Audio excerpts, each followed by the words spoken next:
नमस्कार दोस्तों, मैं संतोष पटेल स्वागत करता हूं आपके अपने YouTube चैनल डिजिटल भंडार पर।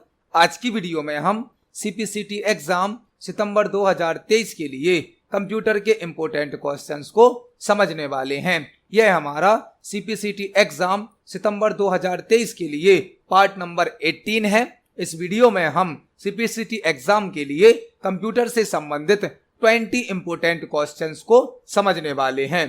यह सभी वही क्वेश्चन हैं जो पहले भी CPCT एग्जाम में पूछे जा चुके हैं। जब हम एक क्वेश्चन को समझते हैं तो उससे संबंधित हमें कई प्रकार के और भी क्वेश्चन तैयार करने मिल जाते हैं। आप इन सभी क्वेश्चंस को नोट जरूर करें, क्योंकि पेपर में एक क्वेश्चन से संबंधित कई प्रकार के और भी क्वेश्चन बन सकते हैं। चलिए शुरुआत करते हैं आज की इस वीडियो का। देखते हैं आज का हमारा पहला क्वेश्चन क्या है। पहला क्वेश्चन हमसे पूछा गया है, MS वर्ड में आप गोटू कमांड का उपयोग करके वर्ड डॉक्यूमेंट में किसी भी स्थान पर जल्दी से जा सकते हैं।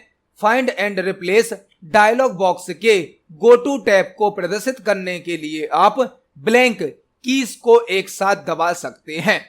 MS वर्ड में आप गोटू कमांड का उपयोग करके वर्ड डॉक्यूमेंट में किसी भी स्थान पर जल्दी से जा सकते हैं। Find and replace dialog box के गोटू टैब को प्रदर्शित करने के लिए आप ब्लैंक कीज को एक साथ दबा सकते हैं। यह क्वेश्चन MS वर्ड से पूछा गया है, जो कि गोटू ऑप्शन से संबंधित है। गोटू से हमें क्वेश्चन में बोला गया है कि यदि हम MS वर्ड में वर्क कर रहे हैं तो डायरेक्ट किसी लोकेशन पर जाने के लिए हम गोटू का यूज कर सकते हैं। जो गोटू है वह फाइंड और रिप्लेस की विंडो में शो होता है। तो यदि हमें फाइंड एंड रिप्लेस की विंडो शो करनी है लेकिन उसमें गोटू टैब प्रदर्शित होना चाहिए, तो हमें क्या शॉर्टकट की यूज करनी होगी। यह क्वेश्चन गोटू से संबंधित है। गोटू से संबंधित यहां पर आपको एक साथ 4-5 क्वेश्चन तैयार करने मिलेंगे। पहले हमें फाइंड को समझना होगा। फाइंड क्या करता है? फाइंड डॉक्यूमेंट में किसी शब्द को सर्च करने की सुविधा प्रदान करता है। फाइंड की शॉर्टकट की होती है Ctrl+F। फाइंड ऑप्शन के द्वारा हम डॉक्यूमेंट में किसी शब्द को सर्च कर सकते हैं।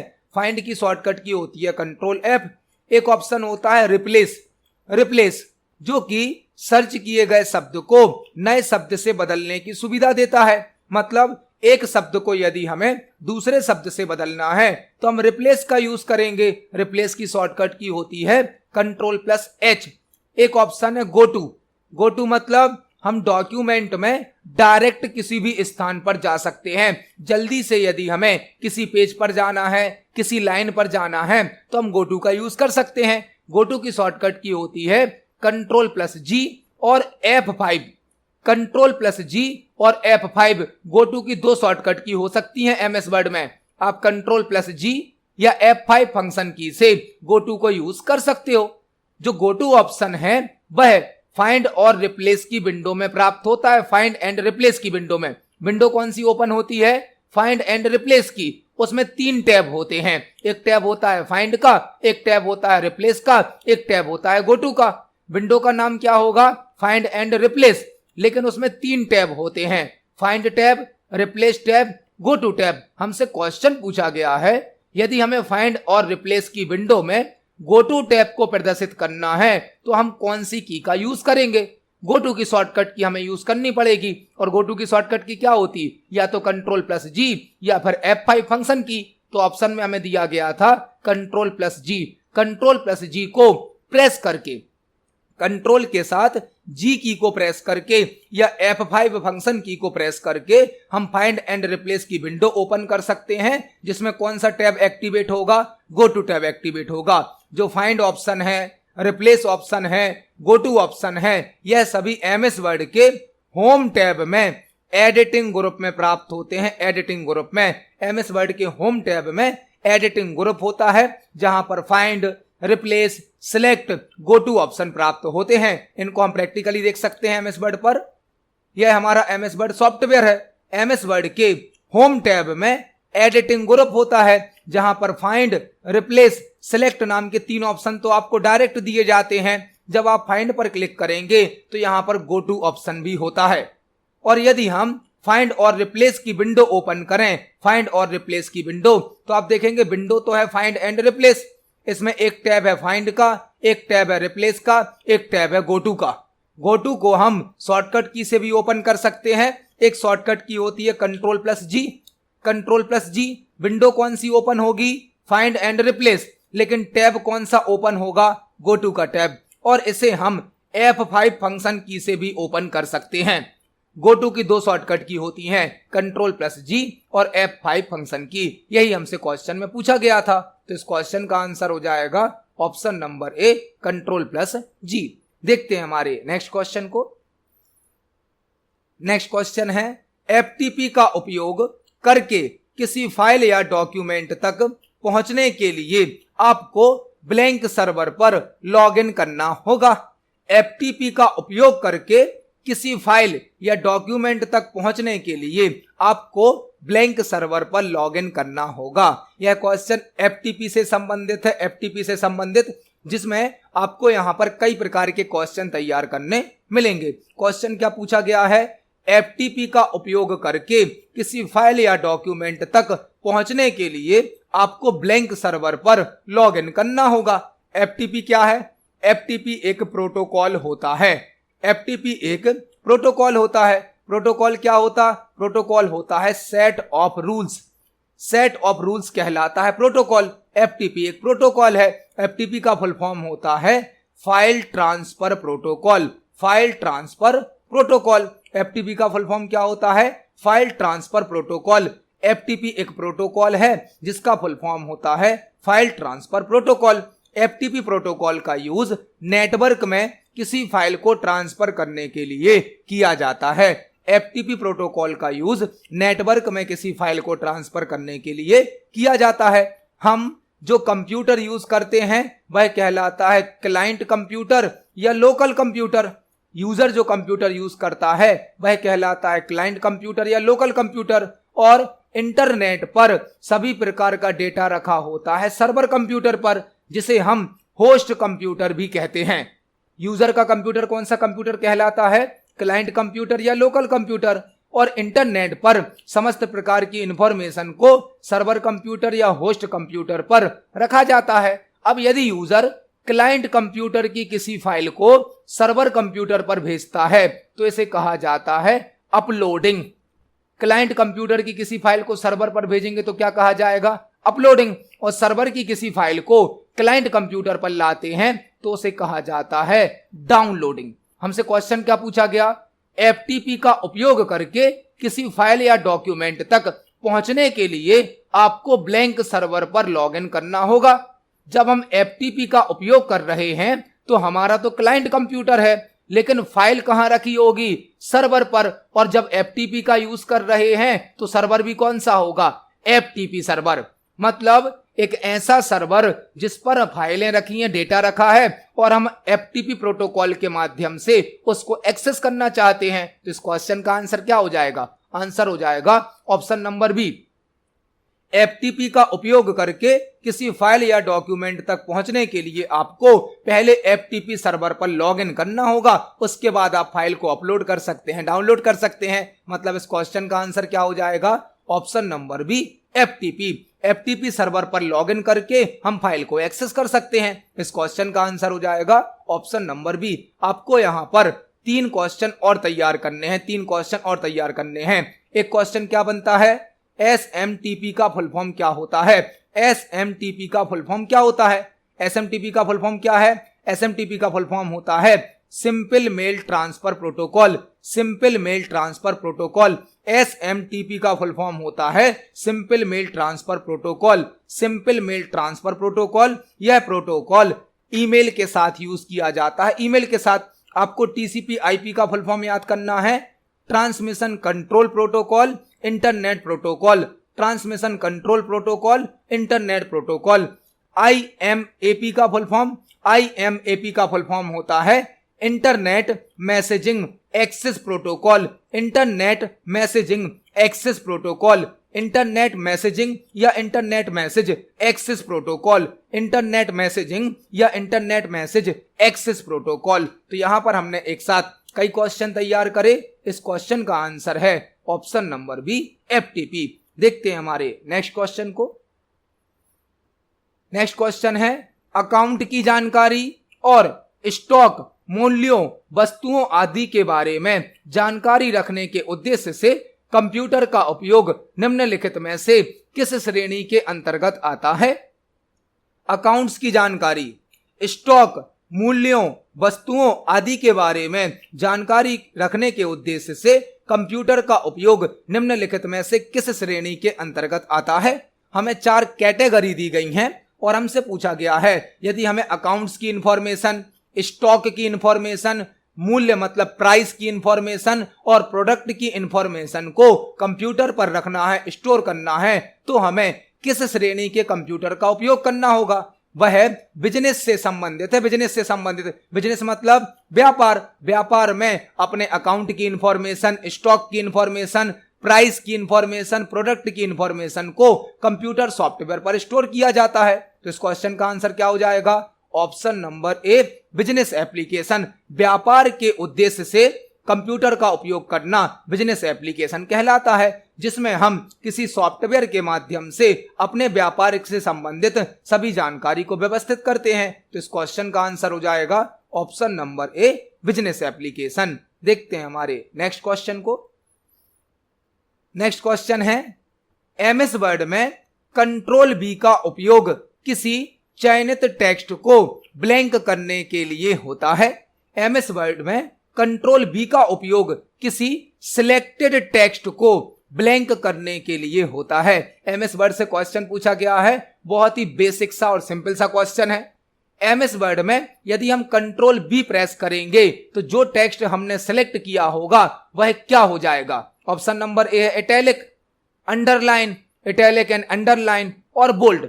कंट्रोल बी जो शॉर्टकट की है वह बोल्ड की होती है, बोल्ड की। कंट्रोल बी मतलब टेक्स्ट को बोल्ड कर देना।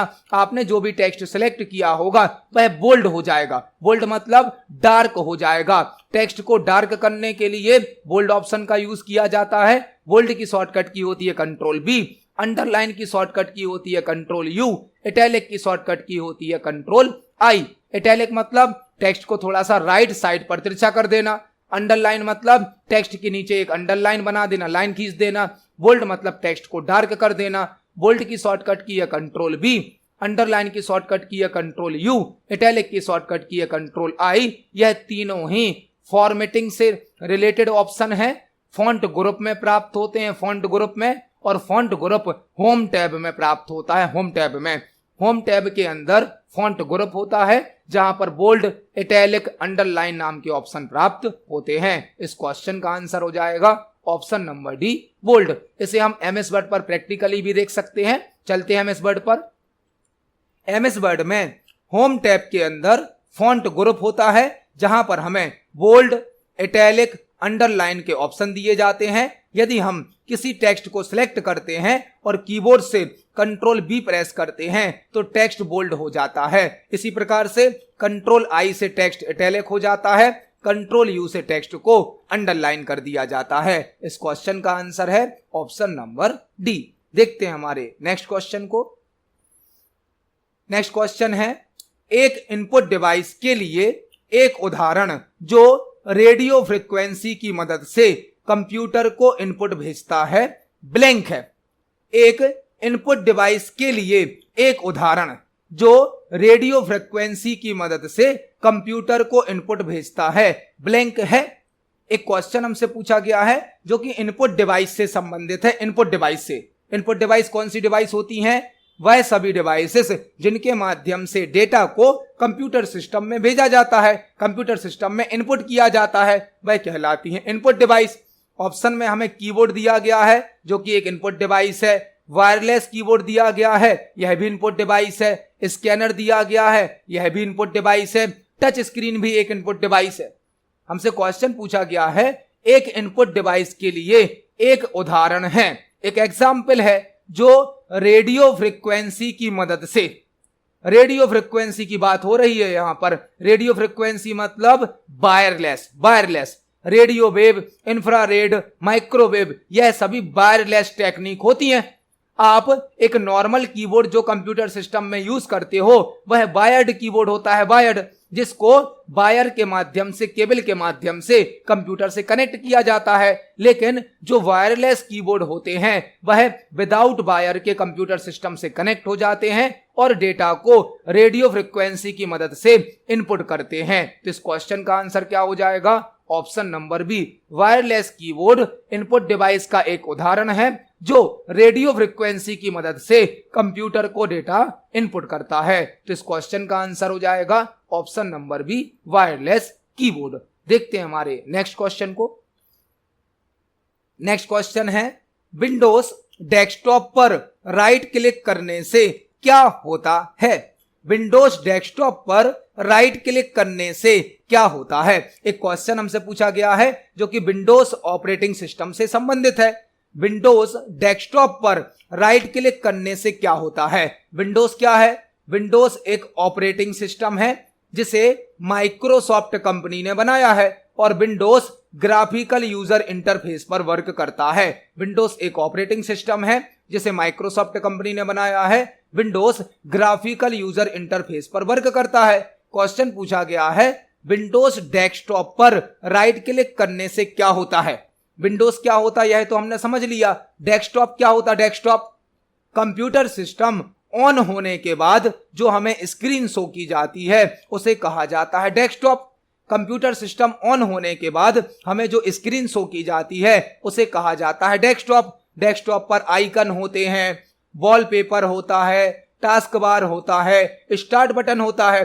कंप्यूटर सिस्टम ऑन होने के बाद जो स्क्रीन हमें दिखती है वह कहलाती है डेस्कटॉप। यदि हम डेस्कटॉप पर राइट क्लिक करेंगे माउस से तो क्या होगा? जब आप डेस्कटॉप पर ब्लैंक एरिया में राइट क्लिक करेंगे, ब्लैंक एरिया में, तो एक कॉन्टेक्स्ट सेंसिटिव मेन्यू दिखेगा। कॉन्टेक्स्ट सेंसिटिव मेन्यू ओपन होगा ब्लैंक एरिया में राइट क्लिक करने पर। यदि आप विंडोज में डेस्कटॉप पर ब्लैंक एरिया में राइट क्लिक करेंगे तो आपको कॉन्टेक्स्ट सेंसिटिव मेन्यू दिखाया जाएगा।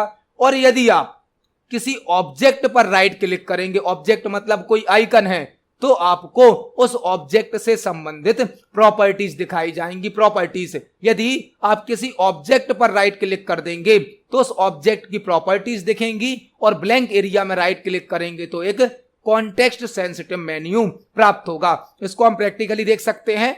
यह हमारे कंप्यूटर का डेस्कटॉप है। यदि हम डेस्कटॉप पर राइट क्लिक करेंगे तो एक हमें कॉन्टेक्स्ट सेंसिटिव मेन्यू शो किया जाता है और यदि हम किसी ऑब्जेक्ट पर राइट क्लिक करेंगे तो इस ऑब्जेक्ट से संबंधित प्रॉपर्टीज हमें शो की जाती हैं। तो यदि हम विंडोज में डेस्कटॉप पर राइट क्लिक करते हैं तो कॉन्टेक्स्ट सेंसिटिव मेन्यू शो किया जाता है। इस क्वेश्चन का आंसर हो जाएगा ऑप्शन नंबर बी। देखते हैं हमारे नेक्स्ट क्वेश्चन को। नेक्स्ट क्वेश्चन है, कंप्यूटर में असेंबली भाषा में लिखे गए प्रोग्राम को मशीन भाषा में किसके द्वारा परिवर्तित किया जाता है? कंप्यूटर में असेंबली भाषा में मतलब असेंबली लैंग्वेज में लिखे गए प्रोग्राम को मशीन लैंग्वेज में किसके द्वारा परिवर्तित या ट्रांसलेट किया जाता है? हमसे क्वेश्चन पूछा गया है जो कि कोडिंग से, प्रोग्रामिंग से संबंधित है। कंप्यूटर में असेंबली भाषा में लिखे गए प्रोग्राम को मशीन भाषा में किसके द्वारा परिवर्तित किया जाता है? यह क्वेश्चन कोडिंग से, प्रोग्रामिंग से संबंधित है और यदि आप हमारे प्रीवियस वीडियोस को देख रहे हैं तो आपको इस क्वेश्चन का आंसर समझ में आ गया होगा। यह क्वेश्चन असेंबली लैंग्वेज से पूछा गया, असेंबली लैंग्वेज से। यहां पर आपको एक साथ कई प्रकार के क्वेश्चन तैयार करने मिलेंगे। असेंबली लैंग्वेज क्या है? असेंबली लैंग्वेज सेकंड जनरेशन की प्रोग्रामिंग लैंग्वेज है। सेकंड जनरेशन की असेंबली लैंग्वेज सेकंड जनरेशन की प्रोग्रामिंग लैंग्वेज है। असेंबली लैंग्वेज में नेमोनिक कोड यूज किए जाते हैं। नेमोनिक कोड आपसे पूछा जा सकता है किस लैंग्वेज में नेमोनिक कोड यूज किए जाते हैं? एम साइलेंट होता है, नेमोनिक कोड यूज होते हैं असेंबली लैंग्वेज में, जो कि सेकंड जनरेशन की प्रोग्रामिंग लैंग्वेज है। नेमोनिक कोड का मतलब है किसी शब्द का शॉर्ट फॉर्म, जैसे सब्ट्रैक्शन को सब लिख दिया, एडिशन को ऐड लिख दिया, तो यह जो शॉर्ट फॉर्म होते हैं इन्हें कहा जाता है नेमोनिक कोड। तो असेंबली लैंग्वेज सेकंड जनरेशन की लैंग्वेज है जिसमें नेमोनिक कोड यूज किए जाते हैं। और जब हम असेंबली लैंग्वेज में कोई प्रोग्राम बनाते हैं तो उसे मशीन लैंग्वेज में बदलना होता है। असेंबली लैंग्वेज सेकंड जनरेशन की लैंग्वेज है, इसमें नेमोनिक कोड यूज होते हैं। असेंबली लैंग्वेज एक लो लेवल लैंग्वेज भी है, लो लेवल लैंग्वेज भी है। और जब हम असेंबली लैंग्वेज में प्रोग्राम बनाते हैं, कंप्यूटर समझता है मशीन लैंग्वेज, तो असेंबली लैंग्वेज के प्रोग्राम को मशीन लैंग्वेज में मतलब बाइनरी लैंग्वेज में बदलने के लिए असेंबलर का यूज किया जाता है। असेंबलर का, असेंबलर के द्वारा असेंबली लैंग्वेज को किस में बदला जाता है, मशीन लैंग्वेज में या बाइनरी लैंग्वेज में। तो इस क्वेश्चन का आंसर क्या हो जाएगा, ऑप्शन नंबर ए असेंबलर। असेंबली भाषा में लिखे गए प्रोग्राम को मशीन भाषा में असेंबलर के द्वारा परिवर्तित किया जाता है। इस क्वेश्चन का आंसर होगा ऑप्शन नंबर ए। आपको कुछ चीजें और समझनी है। जो असेंबलर है, जो कंपाइलर है और इंटरप्रेटर है, यह तीनों ही लैंग्वेज ट्रांसलेटर कहलाते हैं, लैंग्वेज प्रोसेसर भी कहा जाता है। जो असेंबलर है, कंपाइलर है और इंटरप्रेटर है, यह तीनों ही लैंग्वेज ट्रांसलेटर हैं, लैंग्वेज प्रोसेसर हैं और सिस्टम सॉफ्टवेयर के एग्जाम्पल हैं। कंपाइलर, इंटरप्रेटर, असेंबलर तीनों ही लैंग्वेज ट्रांसलेटर हैं, लैंग्वेज प्रोसेसर हैं, तीनों ही सिस्टम सॉफ्टवेयर हैं। जो असेंबलर है यह तो असेंबली लैंग्वेज को मशीन लैंग्वेज में बदलता है, जबकि कंपाइलर हाई लेवल लैंग्वेज को लो लेवल लैंग्वेज में या मशीन लैंग्वेज में बदलता है। कंपाइलर हाई लेवल लैंग्वेज में लिखे गए प्रोग्राम को लो लेवल लैंग्वेज में या मशीन लैंग्वेज में बदलता है, और कंपाइलर एक साथ कंप्लीट प्रोग्राम को हाई लेवल लैंग्वेज से लो लेवल लैंग्वेज में बदल देता है। जबकि इंटरप्रेटर भी क्या करेगा, हाई लेवल लैंग्वेज को लो लेवल लैंग्वेज में बदलेगा, मशीन लैंग्वेज में बदलेगा, लेकिन interpreter line by line convert करता है। लाइन बाय लाइन मतलब यह है कि कंपाइलर और इंटरप्रेटर दोनों ही हाई लेवल लैंग्वेज में लिखे गए प्रोग्राम को लो लेवल लैंग्वेज में बदलते हैं, लेकिन कंपाइलर एक साथ कंप्लीट प्रोग्राम को बदल देता है, जबकि इंटरप्रेटर प्रोग्राम को line by line high level language से लो लेवल लैंग्वेज में बदलता है। यहां पर हमने एक साथ कई क्वेश्चन तैयार करे। इस क्वेश्चन का आंसर है ऑप्शन नंबर ए असेंबलर। देखते हैं हमारे नेक्स्ट क्वेश्चन को। नेक्स्ट क्वेश्चन है, निम्नलिखित में से कौन सा एक नेटवर्क डिवाइस नहीं है। निम्नलिखित में से कौन सा एक नेटवर्क डिवाइस नहीं है। हमें 4 ऑप्शन दिए गए हैं और हमसे पूछा गया है इनमें से कौन एक नेटवर्क डिवाइस नहीं है। कंप्यूटर नेटवर्क का क्वेश्चन है। कंप्यूटर नेटवर्क क्या होता है? कंप्यूटर नेटवर्क मल्टीपल कंप्यूटर और मल्टीपल डिवाइसेस का कलेक्शन होता है। एक कंप्यूटर नेटवर्क में मल्टीपल कंप्यूटर और मल्टीपल डिवाइसेस को आपस में कनेक्ट कर दिया जाता है। कंप्यूटर नेटवर्क इंफॉर्मेशन और रिसोर्सेज को शेयर करने के लिए बनाया जाता है। कंप्यूटर नेटवर्क इंफॉर्मेशन और रिसोर्सेज को शेयर करने के लिए बनाया जाता है। हमें 4 डिवाइस के नाम दिए गए हैं और हमसे पूछा गया है निम्नलिखित में से कौन सा एक नेटवर्क डिवाइस नहीं है। ऑप्शन नंबर ए है मॉडेम। मॉडेम तो एक नेटवर्क डिवाइस है। मॉडेम एक नेटवर्क डिवाइस है, कम्युनिकेशन डिवाइस है, जिसका फुल फॉर्म होता है मॉड्यूलेटर डीमॉड्यूलेटर। मॉडेम का फुल फॉर्म क्या होता है? Modulator demodulator. मॉडेम एक नेटवर्क डिवाइस है जो कि एनालॉग सिग्नल को डिजिटल सिग्नल में बदलती है और डिजिटल सिग्नल को एनालॉग सिग्नल में बदलती है। जब हम टेलीफोन लाइन के माध्यम से कंप्यूटर सिस्टम में इंटरनेट कनेक्ट करते हैं, यह हमारी टेलीफोन लाइन है। टेलीफोन लाइन को यदि हमें कंप्यूटर सिस्टम से कनेक्ट करना होता है तो पहले मॉडेम को लगाना होता है। मॉडेम, क्योंकि टेलीफोन लाइन से जो सिग्नल आते हैं वह होते हैं एनालॉग और कंप्यूटर सिस्टम समझता है डिजिटल सिग्नल, तो इन एनालॉग सिग्नल को मॉडेम डिजिटल में बदलता है और डिजिटल सिग्नल को वापस एनालॉग में बदलता है। मॉडेम एक नेटवर्किंग डिवाइस है जो कि मॉड्यूलेटर डीमॉड्यूलेटर होती है, एनालॉग सिग्नल को डिजिटल में बदलती है, डिजिटल सिग्नल को एनालॉग में बदलती है। और मॉडेम इनपुट डिवाइस भी होती है और आउटपुट डिवाइस भी होती है। मॉडेम एक ऐसी डिवाइस है जो इनपुट डिवाइस भी है और आउटपुट डिवाइस भी है, तो मॉडेम तो नेटवर्क डिवाइस है। राउटर भी एक नेटवर्किंग डिवाइस है। राउटर एक कंप्यूटर नेटवर्क में किसी डेटा को सोर्स कंप्यूटर से डेस्टिनेशन कंप्यूटर तक भेजने के लिए रूट डिसाइड करता है, रास्ता बताता है। एक कंप्यूटर नेटवर्क में डेटा को सोर्स से डेस्टिनेशन तक भेजने के लिए कौन सा रूट सबसे अच्छा होगा, कौन सा रूट सबसे बेस्ट होगा, यह डिसाइड करने के लिए राउटर का यूज किया जाता है। हब भी एक नेटवर्किंग डिवाइस है। हब के द्वारा मल्टीपल डिवाइसेस को आपस में कनेक्ट किया जाता है, मल्टीपल डिवाइसेस को आपस में जोड़ता है हब। मतलब आंसर क्या हो जाएगा? आंसर हो जाएगा स्टाइलस। स्टाइलस नेटवर्क डिवाइस नहीं है, स्टाइलस तो एक पेन होता है जिसका यूज ग्राफिक्स टैबलेट के साथ, डिजिटल टैबलेट के साथ, डिजिटाइजर टैबलेट के साथ या पेन टैब के साथ किया जाता है, जो कि एक इनपुट डिवाइस होती है। और जो ग्राफिक्स टैबलेट, डिजिटल टैबलेट या पेन टैबलेट होता है, इसमें हमें एक फ्लैट सरफेस दिया जाता है जिसके साथ एक पेन भी होता है, पेन। इस पेन को कहा जाता है स्टाइलस। जब हम स्टाइलस को इस डिजिटल टैबलेट पर मूव करते हैं तो स्क्रीन पर कोई ऑब्जेक्ट ड्रॉ हो जाता है। हम आपको यह सभी जो लिखकर या डायग्राम बनाकर एक्सप्लेन करते हैं, यह सभी हम डिजिटल टैबलेट या पेन टैबलेट के माध्यम से ही करते हैं, जिसके साथ जो पेन होता है उसे कहा जाता है स्टाइलस। तो इस क्वेश्चन का आंसर हो जाएगा option number D, stylus network device नहीं है। देखते हैं हमारे नेक्स्ट क्वेश्चन को। नेक्स्ट क्वेश्चन है, एक सीमोस बैटरी सामान्यतः एक ब्लैंक सेल बैटरी होती है। एक सीमोस बैटरी सामान्यतः एक ब्लैंक सेल बैटरी होती है। एक क्वेश्चन हमसे पूछा गया है, जो सीमोस बैटरी होती है जनरली ब्लैंक सेल बैटरी होती है। सीमोस का फुल फॉर्म क्या होता है? सीमोस का full form complementary metal oxide semiconductor. Complementary metal oxide semiconductor. CMOS का फुल फॉर्म क्या होता? Complementary metal oxide semiconductor. CMOS का फुल फॉर्म क्या है? Complementary metal oxide semiconductor. यह एक बैटरी होती है, एक सेल होता है जो कि हमारे कंप्यूटर में डेट और टाइम को शो करता है।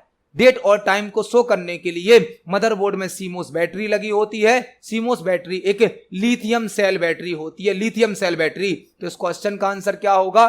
ऑप्शन नंबर ए। और सीमोस बैटरी में कुछ बायोस की सेटिंग भी स्टोर होती हैं। बायोस की कुछ सेटिंग सीमोस बैटरी में स्टोर होती हैं। सीमोस का फुल फॉर्म होता है कॉम्प्लीमेंट्री मेटल ऑक्साइड सेमीकंडक्टर। यह एक लिथियम सेल बैटरी होती है जो कि मदरबोर्ड में लगी होती है। तो इस क्वेश्चन का आंसर हो जाएगा ऑप्शन नंबर ए।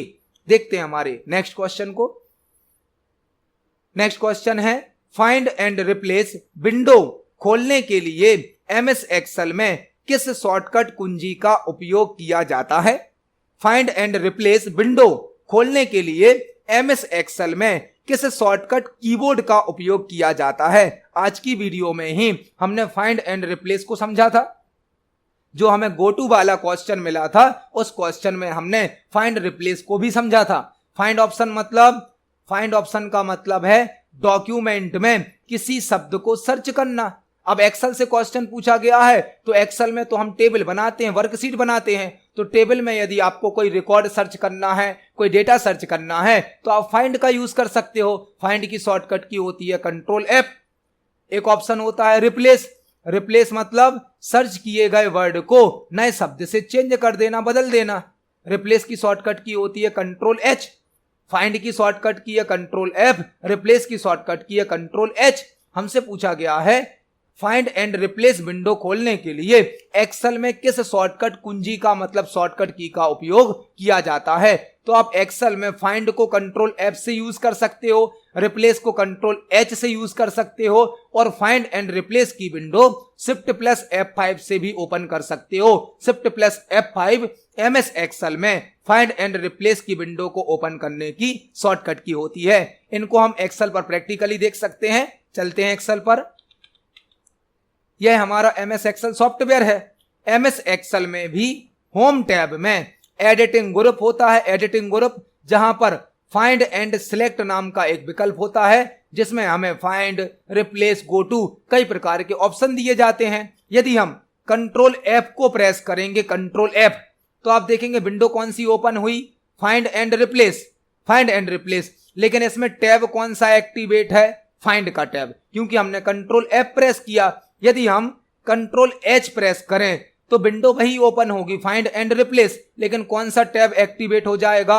Replace tab. और यदि हम शिफ्ट शिफ्ट के साथ F5 प्रेस करें तो भी फाइंड एंड रिप्लेस की विंडो ओपन होगी, जिसमें फाइंड टैब एक्टिवेट हो जाता है। फाइंड टैब, यही हमसे क्वेश्चन में पूछा गया था, तो इस क्वेश्चन का आंसर हो जाएगा ऑप्शन नंबर ए। शिफ्ट प्लस F5 से हम MS एक्सेल में फाइंड एंड रिप्लेस की विंडो ओपन कर सकते हैं। देखते हैं हमारे नेक्स्ट क्वेश्चन को।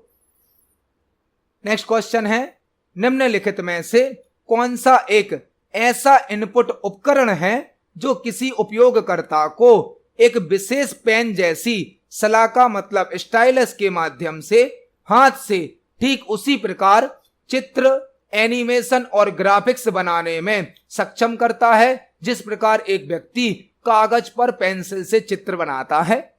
निम्नलिखित में से कौन सा एक ऐसा इनपुट डिवाइस है, इनपुट उपकरण मतलब इनपुट डिवाइस है, जो किसी यूजर को एक विशेष पेन जैसी सलाइका मतलब स्टाइलस के माध्यम से, आज की वीडियो में ही हमने स्टाइलस को समझा था, स्टाइलस के माध्यम से हाथ से ठीक उसी प्रकार चित्र या एनिमेशन और ग्राफिक्स बनाने में सक्षम करता है जिस प्रकार एक व्यक्ति कागज पर पेंसिल से चित्र बनाता है।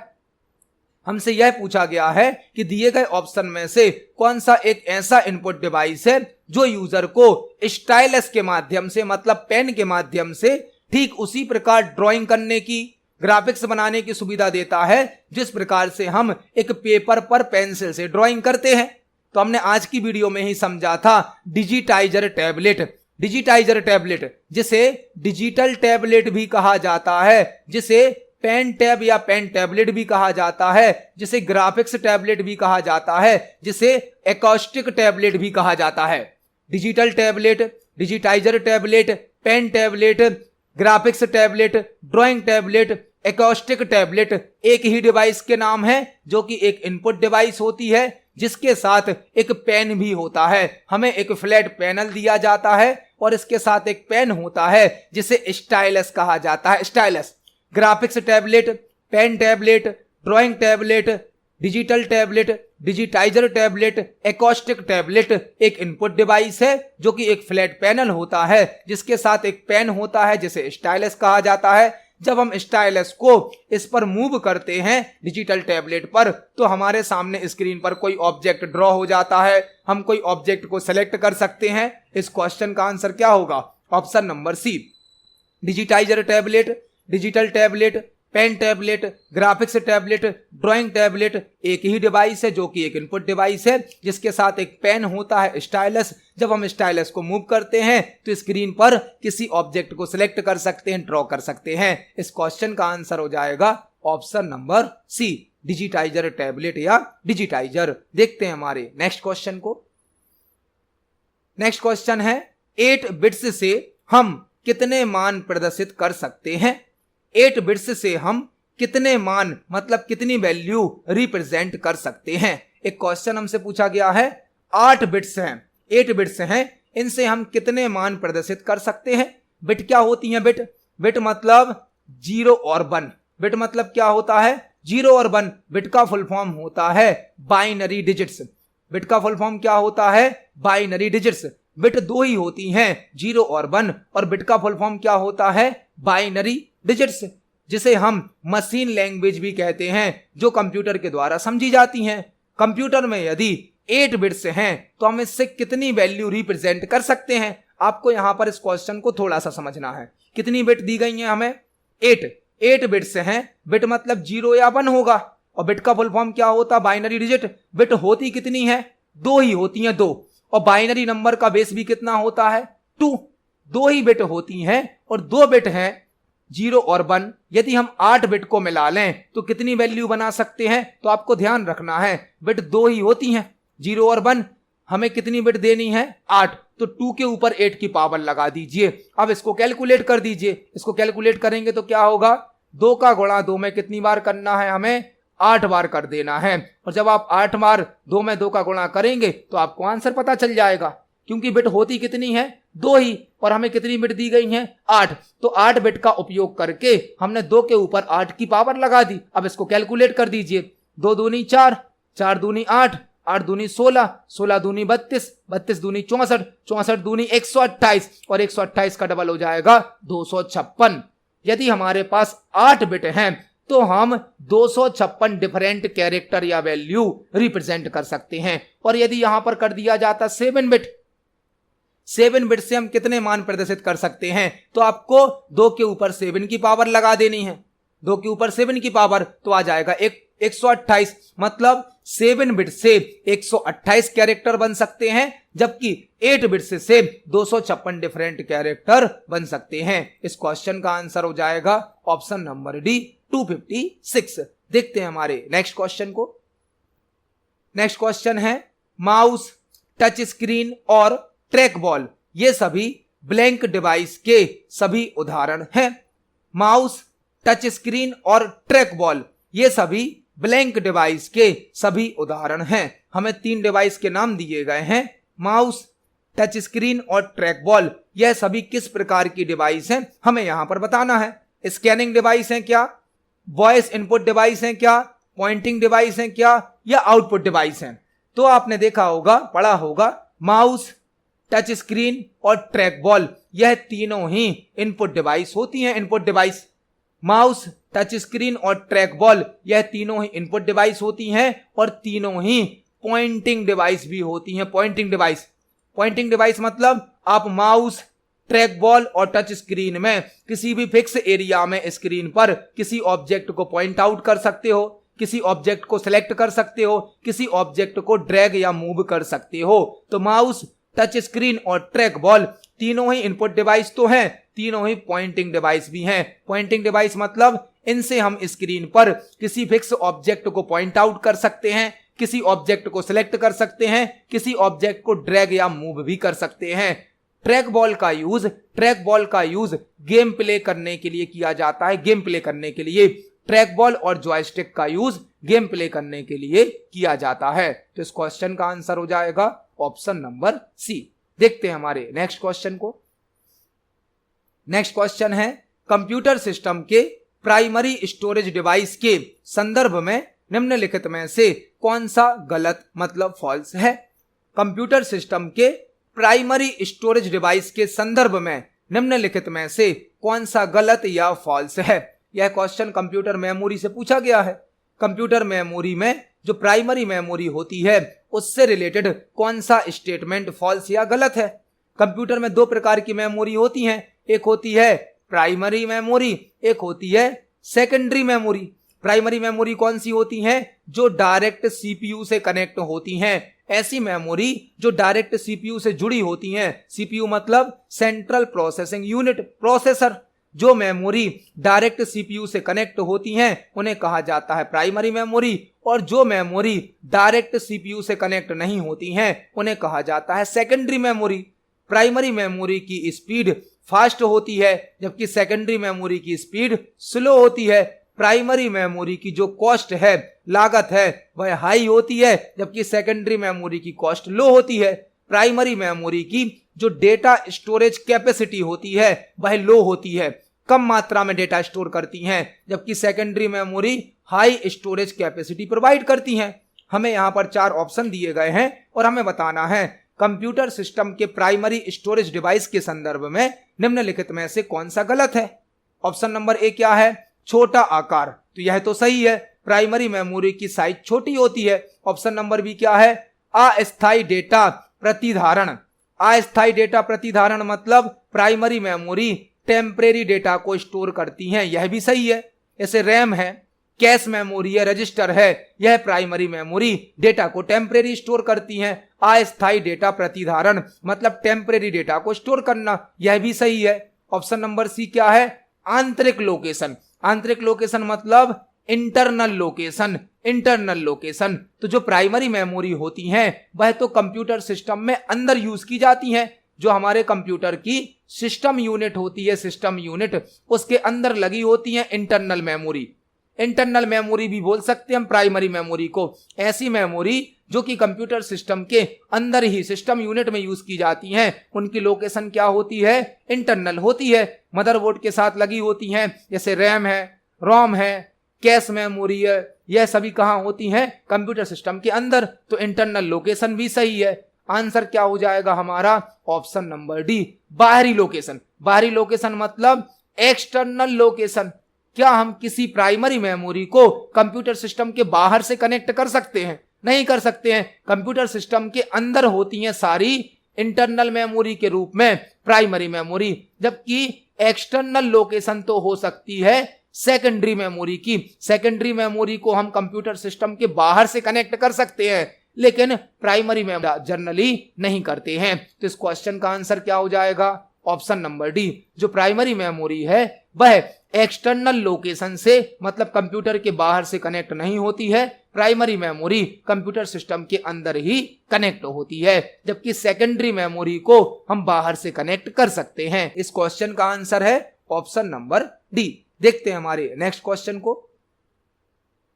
नेक्स्ट क्वेश्चन है www द्वारा उपयोग किया जाने वाला निम्नलिखित में से कौन सा प्रोटोकॉल यह परिभाषित करता है कि संदेशों को कैसे प्रारूपित मतलब फॉर्मेट और प्रसारित किया जाता है, और विभिन्न आदेशों के जवाब में वेब सर्वर और ब्राउजर को क्या क्रिया करनी चाहिए।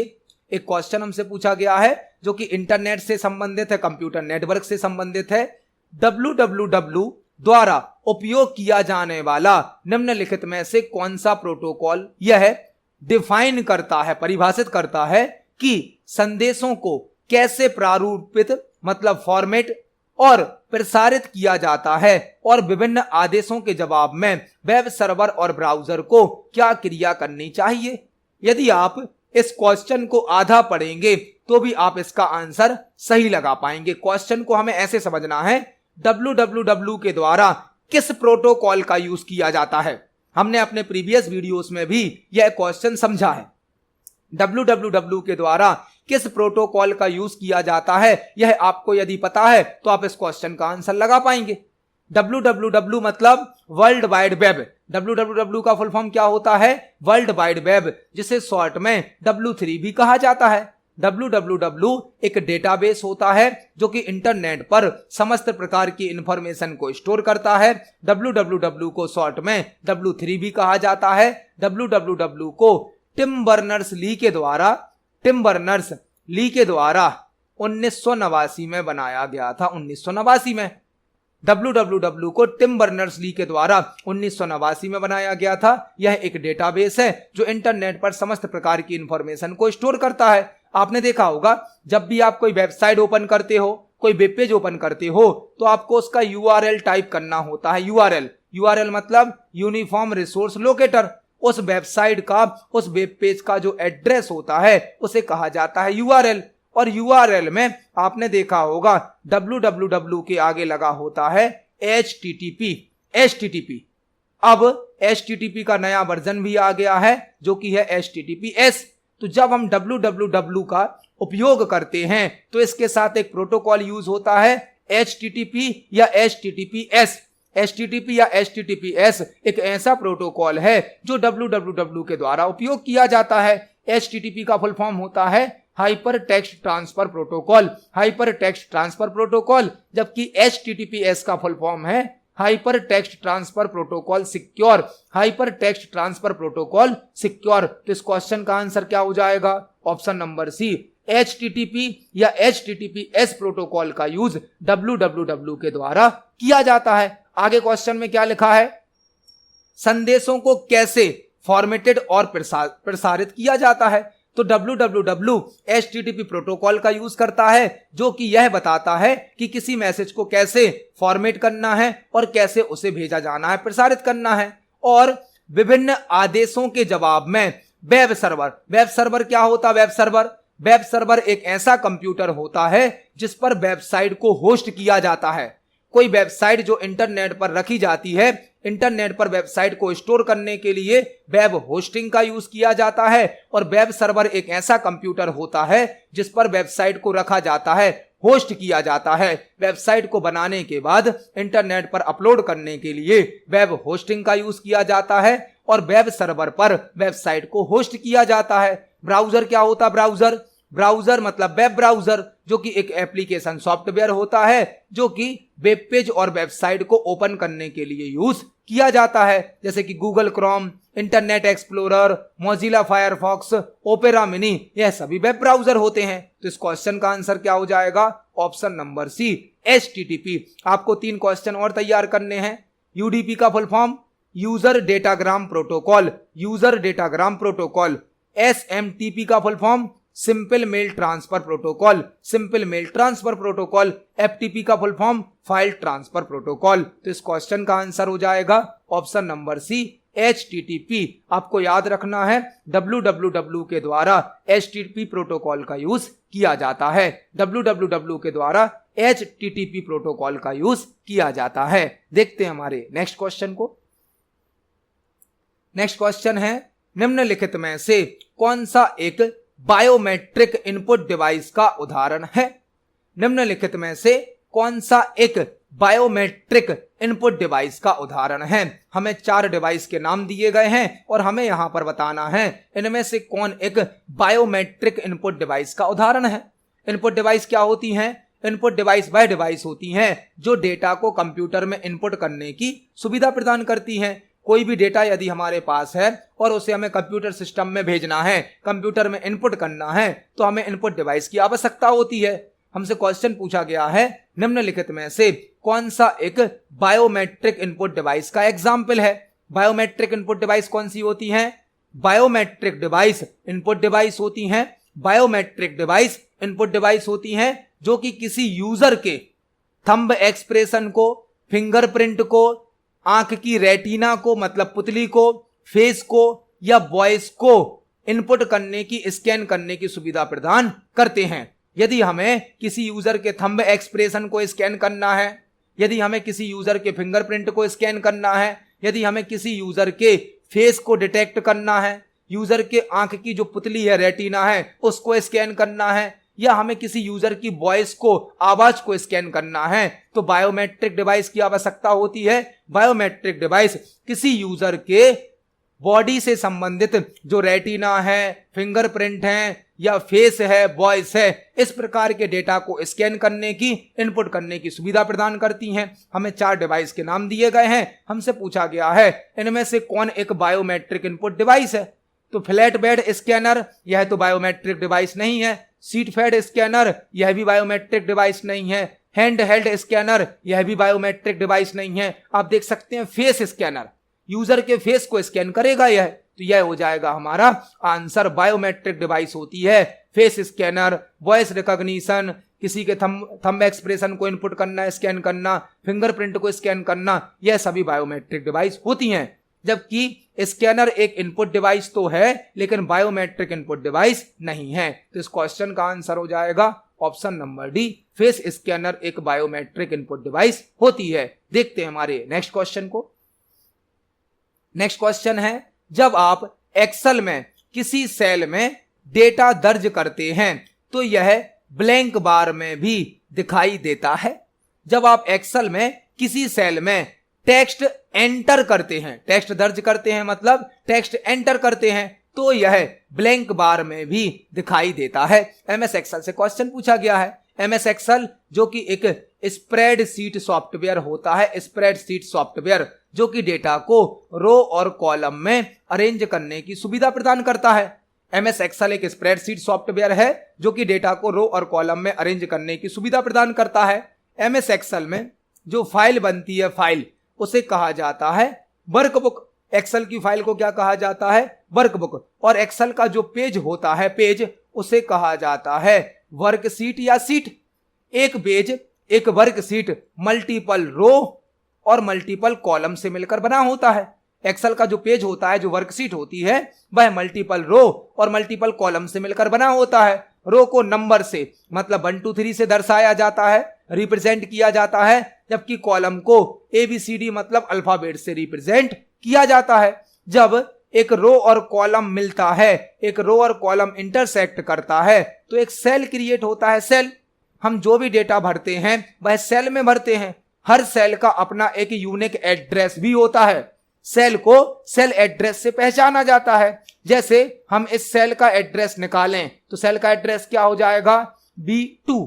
बी नंबर का कॉलम है, 2 नंबर की रो है। हर सेल का अपना एक एड्रेस होता है जिसमें पहले कॉलम का नाम आता है फिर रो का नंबर आता है। हमसे पूछा गया है जब आप एक्सेल में किसी सेल में टेक्स्ट दर्ज करते हैं, मतलब टेक्स्ट को एंटर करते हैं, भरते हैं, तो यह ब्लैंक बार में भी दिखाई देता है। जब आप किसी सेल में कोई डेटा भरेंगे, कोई टेक्स्ट भरेंगे, तो वह सेल में तो दिखेगा, सेल के अलावा उसे फॉर्मूला बार में भी शो किया जाता है। फॉर्मूला बार में MS एक्सेल में किसी सेल का जो कंटेंट होता है, सेल की जो जानकारी होती है, वह सेल में तो दिखाई जाती है, साथ ही साथ कहां भी दिखाई जाती है, फॉर्मूला बार में। जबकि एक्टिव सेल का एड्रेस, एक्टिव सेल का एड्रेस, एक्टिव सेल मतलब जिस सेल पर अभी हमारा कर्सर है, जो सेल अभी हमने सेलेक्ट किया है, उसे कहा जाता है एक्टिव सेल। और एक्टिव सेल का एड्रेस, एक्टिव सेल का एड्रेस कहां शो होता है, नेम बॉक्स में। एक्टिव सेल का एड्रेस कहां शो होगा, नेम बॉक्स में। और एक्टिव सेल का कंटेंट कहां शो होगा, फॉर्मूला बार में। इसको हम प्रैक्टिकली देख सकते हैं। यह हमारा MS एक्सेल सॉफ्टवेयर है। एक्सेल की फाइल को कहा जाता है वर्कबुक, पेज को कहा जाता है वर्कशीट। एक वर्कशीट में मल्टीपल रो होती हैं, रो यह रो कहलाती हैं, रो को नंबर से रिप्रेजेंट किया जाता, और मल्टीपल कॉलम होते हैं, कॉलम को अल्फाबेट से रिप्रेजेंट किया जाता है। जब एक रो और कॉलम मिलता है तो सेल क्रिएट होता है। सेल, हम जो भी डेटा भरते हैं वह डेटा सेल के अंदर भरा जाता है, और हमने सेल में जो डेटा भरा है वह सेल में तो दिखता है, साथ ही साथ यहां फॉर्मूला बार में भी दिखता है। सेल का कंटेंट सेल में और फॉर्मूला बार में शो किया जाता है। जबकि जिस सेल पर हमारा कर्सर है वह कहलाता है एक्टिव सेल, और एक्टिव सेल का एड्रेस कहां दिखता है, नेम बॉक्स में। जिस सेल पर आपका कर्सर होता है वह कहलाता है एक्टिव सेल, जिसका एड्रेस शो किया जाता है नेम बॉक्स में। तो इस क्वेश्चन का आंसर हो जाएगा option number C, formula bar. देखते हैं हमारे नेक्स्ट क्वेश्चन को। नेक्स्ट क्वेश्चन है, एक इंकजेट प्रिंटर में निम्नलिखित में से किस कारक के साथ एक हानि होती है। एक इंकजेट प्रिंटर में निम्नलिखित में से किस कारक के साथ एक हानि होती है। यह क्वेश्चन प्रिंटर से संबंधित है। हमें एक प्रिंटर का नाम दिया गया है इंकजेट प्रिंटर, और हमसे पूछा गया है इंकजेट प्रिंटर में किस कारक के साथ एक हानि भी होती है। प्रिंटर से संबंधित क्वेश्चन है। प्रिंटर क्या है, प्रिंटर एक आउटपुट डिवाइस है, प्रिंटर एक हार्डवेयर डिवाइस भी है। प्रिंटर हमें हार्ड कॉपी आउटपुट प्रदान करता है। Hard copy output. प्रिंटर की दो कैटेगरी होती हैं, एक होते हैं इंपैक्ट प्रिंटर, एक होते हैं नॉन इंपैक्ट प्रिंटर। प्रिंटर की दो कैटेगरी होती हैं, इंपैक्ट प्रिंटर और non impact printer. Impact printer वह प्रिंटर होते हैं जो कि प्रिंटिंग करते समय साउंड अधिक करते हैं, ज्यादा आवाज करते हैं, जबकि नॉन इंपैक्ट प्रिंटर प्रिंटिंग करते समय कम साउंड करते हैं। इंपैक्ट प्रिंटर की स्पीड स्लो होती है, जबकि नॉन इंपैक्ट प्रिंटर की स्पीड फास्ट होती है। इंपैक्ट प्रिंटर लो क्वालिटी का आउटपुट देते हैं, जबकि non impact printer high quality का आउटपुट देते हैं। इंपैक्ट प्रिंटर प्रिंटिंग करते समय अधिक साउंड करते हैं, हाई साउंड करते हैं, जबकि नॉन इंपैक्ट प्रिंटर प्रिंटिंग करते समय कम आवाज करते हैं, लेस साउंड करते हैं। जो इंपैक्ट प्रिंटर हैं इनकी स्पीड स्लो होती है, जबकि नॉन इंपैक्ट प्रिंटर की स्पीड फास्ट होती है। इंपैक्ट प्रिंटर लो क्वालिटी का आउटपुट देते हैं, जबकि non impact printer high quality का आउटपुट देते हैं। हमसे क्वेश्चन पूछा गया है, एक इंकजेट प्रिंटर में निम्नलिखित में से किस कारक के साथ एक हानि भी होती है। इंकजेट प्रिंटर एक नॉन इंपैक्ट प्रिंटर होता है। इंकजेट प्रिंटर एक नॉन इंपैक्ट प्रिंटर होता है। इंकजेट प्रिंटर किस प्रकार का प्रिंटर है, नॉन इंपैक्ट प्रिंटर है। अब हमसे क्वेश्चन पूछा गया है, एक इंकजेट प्रिंटर में निम्नलिखित में से किस कारक के साथ एक हानि होती है। इंकजेट प्रिंटर कैसा प्रिंटर है, नॉन इंपैक्ट प्रिंटर है।